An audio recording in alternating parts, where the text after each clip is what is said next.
Nina. Thanks so much for joining me today. I'm very happy to be here with you sharing a fun project featuring Hero Arts products. I'm going to be featuring a couple different techniques in today's video.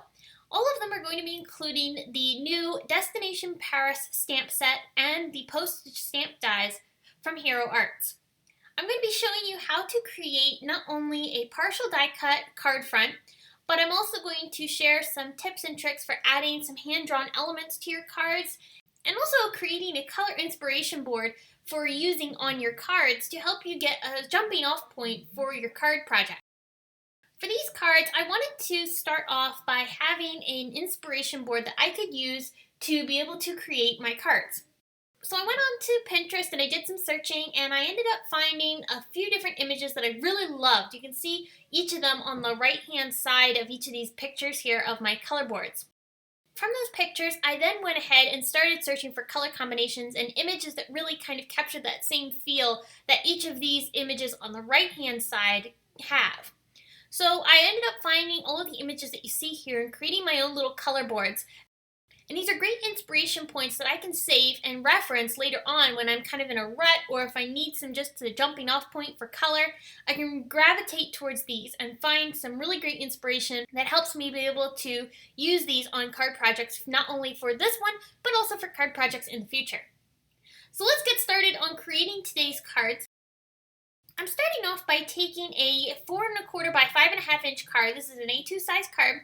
This is a side folding card, so I'm having the score line here right down the center, and I'm going to be taking the second largest postage stamp die, and I'm going to line up one of the edges of the postage stamp die outside of the fold.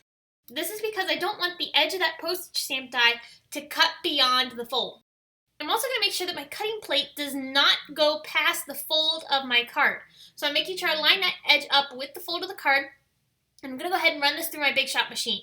What this does is this die cuts all 3 edges of my postage stamp die into the card front, but it doesn't cut past the fold. So when I go ahead and fold this over, I have this great little card front that has a really nice front to it, but the other side of the card base does not have that postage stamp die cut into it. And that creates a really cool, fun effect for your card.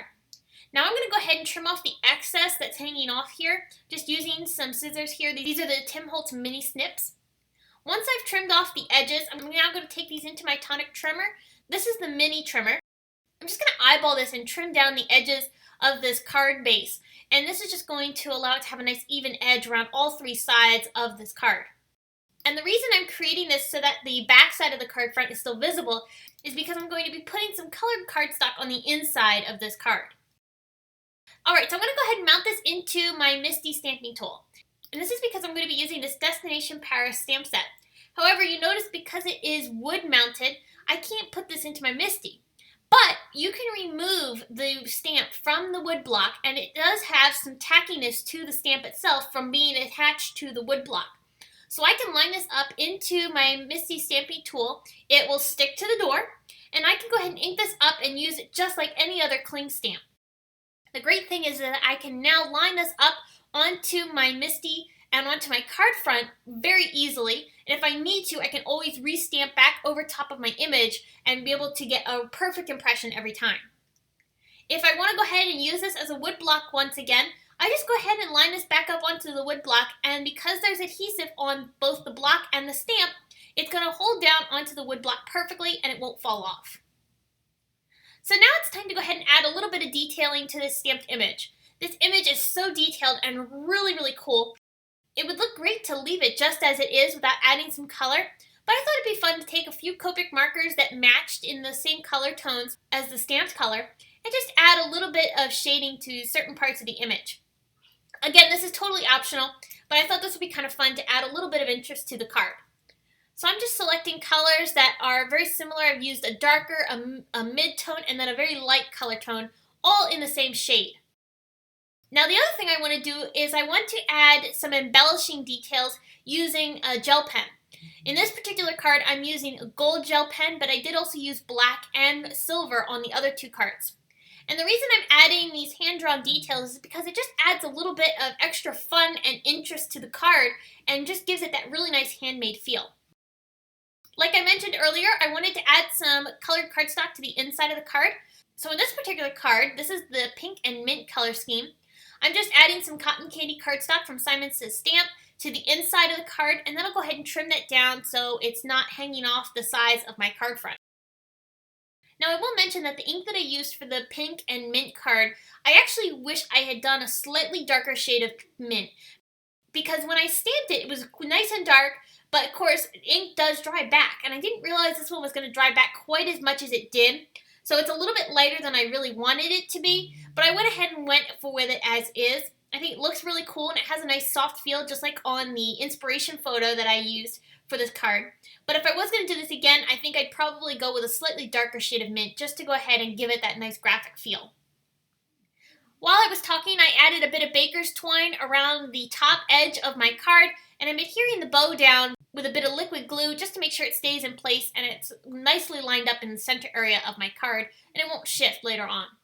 This is a totally optional step, but I wanted to hide the coloring that was bleeding through from the front side of the card, so I just took a piece of white cardstock that is cut slightly smaller than the front of the card and attached it to the back side. And that finishes off these cards completely.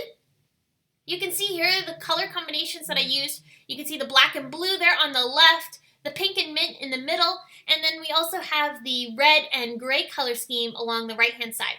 And on some of these, I did add a bit of shimmer, as you can see there. I used the Spectrum Noir Clear Sparkle pen. So I hope this has given you some inspiration on using not only the Destination Paris woodblock stamp from Hero Arts, along with the postage stamp dies, but I also hope that it helps you gain some inspiration on using color boards to create your own color schemes that really inspire you and help you create really fantastic and beautiful cards. If you have any questions, please leave them in the comment section below, and you can head on over to the Simon Says Stamp blog, where I'll have more information on these projects, including still pictures and products used.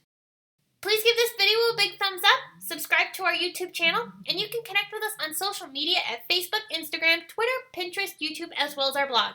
Thanks so much for watching. I will see you again soon, and have a very happy Monday. Bye!